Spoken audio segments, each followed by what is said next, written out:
मैं नहीं जानता इस दस्तूर को, मैं नहीं मानता इस दस्तूर को। पूरे पाकिस्तान में एक ही नारा गूंजने लगा। सुहेल अफरीदी सियासी पहाड़ बन गए। जजेस पर शदीद दबाव। रिटायर्ड जजेस भी खड़े हो गए। नाश्ते कौन खाता रहा, कौन तीलियां मुंह में कौन मारता रहा। इस पर सुराब बरकर ने एक जबरदस्त व्लॉग किया। ये वो देख। पाकिस्तान में किसी भी आम बंदे से आप मिलें, कहीं पर भी आप जाएं, लोग एक ही बात कर रहे हैं कि भाई ऐसे दस्तूर को, इस सुबह बेनूर को मैं नहीं मानता, मैं नहीं जानता। लोग ये कह रहे हैं कि इस दस्तूर को, इस आईनी तरमीम को, ये जो मेरा और रियासत का इमरानी मुआहिदा था, इस इमरानी मुआहिदे के अंदर पाकिस्तान की अशराफिया के तहफुज के लिए जो 27वीं आईनी तरमीम लाई जा रही है, पाकिस्तान के अशराफिया के कंट्रोल को मजबूत करने के लिए, अशराफिया को फैसिलिटेट करने के लिए जो तरमीम लाई जा रही है, मैं इसे नहीं मानता। पाकिस्तान का नादरीन काम शहरी फटे हुए कपड़ों के साथ, बिल्कुल उजड़ी हुई हालत के साथ इनकार कर बैठा है कि नहीं मानता इसे नहीं मानेंगे। ठीक है, आप डंडे मारे, हमें बैत मारे, केसेस करवाएं, आप मनवा लेंगे, लेकिन हम नहीं मानेंगे।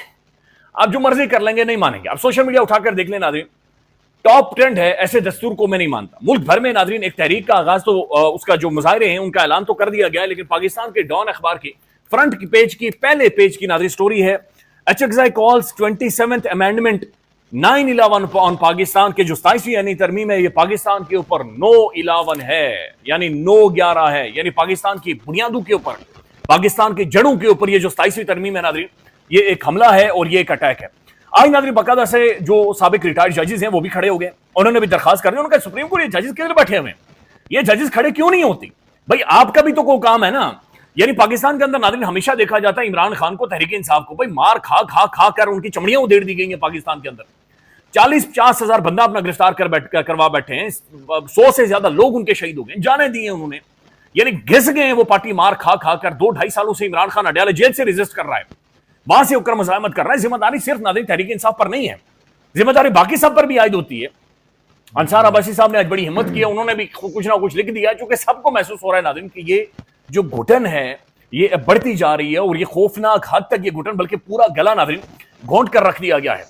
याद एक रिएक्शन, और ये आप याद रखिएगा नादरीन, ये ताकत के जोर पर ये तरमीम की जा रही है, और ये स्टैंड नहीं करेगी, बल्कि खैबर पख्तूनख्वा गवर्नमेंट का कैटेगोरिकली नादरीन उन्होंने कह दिया है कि भाई जिस वक्त भी और बहुत जल्द इमरान खान की गवर्नमेंट आएगी, सबसे पहले 26वीं और 27वीं यानी तरमीम को हम एलिमिनेट करेंगे, हम इसे न्यूट्रलाइज करेंगे, हम इसे नहीं सस्टेन करने देंगे, हम इसे मजीद नहीं चलने देंगे, और हम हर सूरत इसे खत्म करेंगे। खबर पख्तूनख्वा के अंदर नादरीन सोहेल खान आफरीदी एक अनबिलीवेबल पावर बन गया, एक अनबिलीवेबल फोर्स बन गया। उसके अंदर इमरान खान का एक जाननिशीन नजर आ रहा है, उसके अंदर नादरीन इमरान खान की एक छाप नजर आ रही है।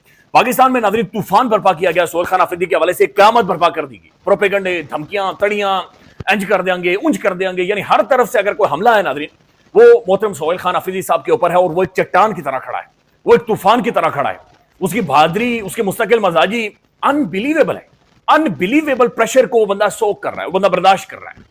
तो नादरीन ये एक और चीज, एक इंडिकेशन दे रही है कि पाकिस्तान के अंदर जो सवाल उठता था कि भाई इस इतनी बड़ी पॉलिटिकल पार्टी है पाकिस्तान की, अगर इमरान खान नहीं होगा, खुदा न खास्ता, ज़ाहिर है हर शख्स ने इस दुनिया से जाना है, खान नहीं होगा तो कौन होगा? अब भी नादरीन महसूस हो रहा है कि ऐसा नहीं है, बल्कि महसूस ये हो रहा है कि नादरीन इमरान खान ऐसे दर्जनों सैकड़ों छोटे छोटे इमरान खान बनाकर छोड़कर गया हुआ है। शफीक जान साहब जो तर्जुमान खबर पख्तूनख्वा गवर्नमेंट के, उन्होंने बाकायदे से टीवी पर बैठकर ऐलान किया है, उन्होंने कहा कि भाई जिस दिन हमारी गवर्नमेंट आएगी, 26वीं और 27वीं आईनी तरमीम हम इसे उठाकर बाहर फेंकेंगे, हम हर सूरत इसे उठाकर बाहर फेंकेंगे। दूसरी तरफ नादरीन फैसल वावड़ा साहब एक टोकरा लेकर आए मिठाइयों का, और उन्होंने साफियों को वो टोकरा दिया, और साफियों में ने भी नादरीन बड़ी बेशर्मी के साथ बेशुमार जर्नलिस्टों ने उसमें से मिठाई खाई है, और हम खा जाते हैं नादरीन, कुछ भी मिले हम लोग निगल जाते हैं, बस हमने मीठा हो फिका हो हमने बस अपने अंदर उतारना होता है। दूसरी तरफ नादरीन सेनेटर्स के लिए बाकायदा से आज एक अशइये का एहतमाम किया गया था, जिनके लिए खाने का एहतमाम किया गया था, और इन्होंने खाना खाया नादरीन, नाश्ता तो क्या रहा, ये तो हमारा खून पी रहे हैं, हमारी जवानियां खा गए, हमारे वसाइल खा गए, इस मुल्क को लूट कर खा गए, इस मुल्क की जड़ों को, इस मुल्क की आइन को खा गए। तो नाश्ते की नादरीन थोड़ा सा और इजाफा होना चाहिए था। ये सेनेटर दानिश कुमार साहब है नादरीन, ये मुंह में तीलियां मारते हुए, इन्होंने इधर से तीली मारी, इधर से तीलियां मारते हुए कहते हैं कि नाश्ते में हमने पराठे खाए, हमने जनाब चने खाए, हमने अंडे खाए, हलवा खाया, साथ अपने हलवा खाया, और साथ साथ अपने जलवे भी दिखाए हैं। जब नमक खाया है तो नमक हरामी नहीं है, नमक हलाली करेंगे। तो खाने के बाद वो कहते हैं कि हम बका उन्होंने खाना उनका खाने के बाद हम जनाब नमक हरामी नहीं, नमक हलाली करेंगे। भाई नमक हलाली आपकी आइन के साथ, कॉन्स्टिट्यूशन के साथ, आइन की बुनियादी नादरीन जो रियासत का बुनियादी ढांचा है उनके साथ मौजूद है। अब नादरीन जो इंटरेस्टिंग पाकिस्तान के अंदर एक रिएक्शन बिल्ड हो रहा है, एक तो सोशल मीडिया पर आपने देखा कि फ्लड कर रहा है कि भाई इस दस्तूर को, सुबह बेनूर को मैं नहीं मानता, मैं नहीं जानता।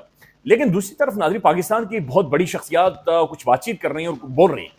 मैं सिर्फ आपके ऊपर हफीजुल्लाह न्यादी साहब की एक स्टेटमेंट आपके सामने रखना चाह रहा हूं, और ये क्या कह रहे हैं इसका मतलब मैं तो नहीं समझ रहा, लेकिन आप लोग ज़ाहिर समझ जाते होंगे। हफीजुल्लाह न्यादी साहब नादरीन कहते हैं कि फिरौन ने अपने नजूमियों से पूछा कि मैं हमेशा जिंदा रहना चाहता हूं, तो उन्होंने कहा कि बनी इसराइल का एक बच्चा है, उसका बंदोबस्त कर दो तो सारी जिंदगी जिंदा रहोगी। इसने सारे बच्चे मार दिए, तो क्या फिरौन बच गया था? जिस बच्चे को मारना था वो उसके घर में पलता रहा, इसी को बहुत समझे। तो इन्होंने कहा कि जनाब फिरौन ने नजूमियों से पूछा कि भाई मैं कैसे हमेशा जिंदा, हमेशा कायम, मेरा इक्तदार कैसे हमेशा रह सकता है? तो उन्होंने कहा कि भाई एक बच्चा बनी इसराइल से आएगा और जो तुम्हारा खात्मा कर देगा। उन्होंने सारे बच्चे एलिमिनेट कर दिए, एक बच्चा उनके घर में पलता है। ये बहुत सीरियस और बहुत बड़ी स्टेटमेंट। दूसरी जानिब नादरीन जजेस का और रिटायर्ड जजेस का और मुख्तलिफ जो सीनियर वकला हैं नादरीन, उनका एक रिस्पॉन्स आया है। सोहेल रशीद साहब लिखते हैं, ब्रेकिंग न्यूज 27वीं आईनी तरमीम, जस्टिस रिटायर्ड मुशीर आलम समेत रिटायर्ड जजेस और सीनियर वकला ने चीफ जस्टिस को खत लिखकर फुल कोर्ट मीटिंग बुलाने का मुतालबा कर दिया है। फुल कोर्ट मीटिंग बुलाने का मुतालबा कर दिया। कल आपने देखा था मुस्तफा नवाज खोखर साहब ने भी नादरीन ये कहा था कि भाई इस वक्त जो भी गैरतमंद दिलेर बहादुर सुप्रीम कोर्ट के या हाई कोर्ट के जजेस हैं, इस वक्त खतूत लिखें, इस वक्त प्रेस टॉक करें, इस वक्त कॉन्फ्रेंसेस करें, चूंकि इस वक्त बैठकर खामोशी जुर्म होगी। इस वक्त नादरीन जजेस की भी खामोशी जुर्म तस्वुर की जाएगी, चूंकि एलिमिनेट किया जा रहा है सबको, पूरे का पूरा ढांचा कोलैप्स करने जा रहा है। लिहाजा इस वक्त जजेस को उन सबको कहा जा रहा है, और बाकायदा से उन्होंने खतूत लिखे हैं, चीफ जस्टिस को खतूत लिखे हैं कि भाईजान फौरी तौर पर एक्टिव हो जाएं और आप इन सारी चीजों के ऊपर कोई ना कोई स्टेटमेंट दें, इनके ऊपर एक फुल कोर्ट मीटिंग बुलाएं और सब मिलकर इसके ऊपर बहुत सारी चीजें वाजे करें ताकि क्लैरिटी आए और ये मामला इस तरह से अब नहीं जाना चाहिए। एक और नादरी स्टोरी है और ये डॉन अखबार ने लिखी है, डॉन अखबार के अंदर बाकायदे से लिखी गई है। वो ये लिखते हैं, हाँ जी, अच्छा उन्होंने कोट किया है बाकायदा से, ये लेफ्टिनेंट जनरल हैं आसिफ यासीन मलिक साहब, ये फॉर्मर डिफेंस सेक्रेटरी हैं। इनके हवाले से उन्होंने कोट किया है, वो ये कह रहे हैं कि by placing an army officer as the chief of the defense forces with an authority over the air force and the navy, the proposed system invites institutional imbalance and potential disaster. वो ये कह रहे हैं, ये जो साबिक lieutenant general Asif Yasin Malik साहब हैं, फॉर्मर डिफेंस सेक्रेटरी, ये डॉन अखबार बाकायदा से लिख रहा है कि जनाब ये जो फील्ड मार्शल साहब के हवाले से बातचीत हो रही है कि उन्हें सीडीएफ बनाया जाएगा और उनकी जो अथॉरिटी होगी वो पाकिस्तान की तमाम तर फोर्सेज यानी मिलिट्री, एयर फोर्स और नेवी के ऊपर होगी। इसके बारे में साबिक डिफेंस सेक्रेटरी साहब ये समझते हैं कि ये एक इंस्टीट्यूशनल इम्बैलेंस क्रिएट हो जाएगा, यानी जो बैलेंस है, बैलेंस खत्म हो जाएगा और ये एक पोटेंशियल डिजास्टर होगा जो कि हमारे लिए साबित होगा। लिहाजा इसको दोबारा से देखें, इन सारी चीजों को अंडरस्टैंड करें। फिर वो लिखते हैं, this amendment appears tailored to benefit a specific individual rather than to strengthen the defense structure. अच्छा, ये जो नाज़रीन चीज है ना, इसके ऊपर पाकिस्तान में हम तो जाहिल है, पॉलिटिकल पार्टीज के लोग, तजियाकार, साफी, जर्नलिस्ट सब बातचीत कर रहे हैं। वो भी ये जो डिफेंस सेक्रेटरी हैं साबिक, ये भी कह रहे हैं कि ये जो अमेंडमेंट है ये एक इंडिविजुअल के लिए, किसी इंफरादी शख्स के लिए लाई जा रही है और इसका ताल्लुक हरगिज बेहतरी के साथ नहीं है, प्रोग्रेस के साथ नहीं है, हरगिज किसी चीज के साथ नहीं है, बल्कि एक इंडिविजुअल की बेहतरी के लिए। और ये बात यहां पर खत्म नहीं होती, बल्कि ये नादरीन ये जो यासिर अली कासिम गिलानी साहब, यूसुफ रजा गिलानी साहब के बेटे, ये कहते हैं कि ये तरमीम अवाम के लिए नहीं थी। मैंने कोशिश की थी कि अवामी बेहतरी के लिए चीजें इसमें डलवाई जाएं, लेकिन तमाम पार्टियों का इत्तेफाक था कि जिन चीजों पर इत्तेफाक हुआ है उन्हें ही पेश किया जाए। तो ये भी बात कर रहे हैं कि भाई ये तरमीम ये किसी भी तौर पर ये अवाम की बेहतरी के लिए नहीं है और इससे अवाम की कोई बेहतरी, अवाम के लिए कोई अच्छाई या कुछ भी नहीं आना। अंसार अब्बासी साहब नादे, अंसार अब्बासी जुल्म को जस्टिफाई करने वाले बल्कि मजहबी टच देने वाले नादे, वो आज लिखते हैं, बाकायदा कॉलम इन्होंने लिखा है कि आइन की 26वीं तरमीम के बाद मुजव्वजा 27वीं तरमीम को देखें तो महज अल्फाज पढ़ने से मालूम हो जाएगा कि पाकिस्तान की आजाद अदलिया को जंजीरों में जकड़ दिया गया है और इसकी खुद मुख्तारी को खत्म किया जा रहा है। यानी रियासत का, स्टेट का जो एक पिलर है, उस पूरे के पूरे ढांचे को नादरीन कोलैप्स करवाया जा रहा है, उस पूरे के पूरे ढांचे को बुनियादी तौर पर खत्म किया जा रहा है। ये एक रिएक्शन है नादरीन। और बैरिस्टर एजाज हसन साहब ये कहते हैं कि जनाब बाकायदा से इनकी स्टेटमेंट कोट हुई है कि फील्ड मार्शल साहब डरे हुए हैं, ये सब लोग इमरान खान के डर से अपने आप को बचा। अच्छा, इसी तरह की स्टेटमेंट नादरीन नजम सेठी साहब दे रहे हैं। इसी तरह की स्टेटमेंट एंकर इमरान रियाज खान साहब दे रहे हैं। इसी तरह की स्टेटमेंट खैबर पख्तूनख्वा की गवर्नमेंट भी दे रही है कि भाई ये पर्सन स्पेसिफिक है। ये जो आईनी तरमीम है नादरीन, ये एक रियासत का और अवाम का एक सोशल कॉन्ट्रैक्ट है। बल्कि कल मुस्तफा नवाज खोगर साहब ने बड़ी अच्छी बातचीत की। उन्होंने कहा ये एक इमरानी मुआहिदा है और ये इमरानी मुआहिदा पर्सन स्पेसिफिक नहीं हो सकता, यानी शख्सियात की अहमियत नहीं होती। आईने पाकिस्तान में रियासत का और 25 करोड़ अवाम का एक कोलेक्टिव मुआहिदा होता है, एक कोलेक्टिव सिग्नेचर होते हैं। यानी सब बैठकर एक चीज के ऊपर नादरीन आकर अग्री करते हैं कि भाई ठीक है, दिस इज हाउ हमारी स्टेट या रियासत आगे चलेगी। ये जो 27वीं यानी तरमीम है नादरीन, इसको ये महसूस किया जा रहा है कि ये अशराफिया अपने तहफ्फुज के लिए कर रही है। हराम कुन तौर पर नादरीन मुझे बड़ी हैरत इस बात पर हुई कि एक तरफ ये फील्ड मार्शल साहब को कौमी हीरो डिक्लेयर कर रही नून लीग, दूसरी तरफ उन्हें इस्तिस्ना दे रही है पूरी इम्यूनिटी हर तरह की। दो के नहीं होनी चाहिए नादरीन इम्यूनिटी, विद रेस्पेक्ट वो नेशनल हीरो हैं, सब कुछ है भाई, इंसान है। और इंसान कोई भी होता है नादरीन, वो एक स्टेट की रियासत की अकाउंटेबिलिटी के अंदर आता है, रियासत के लॉज के नीचे आता है।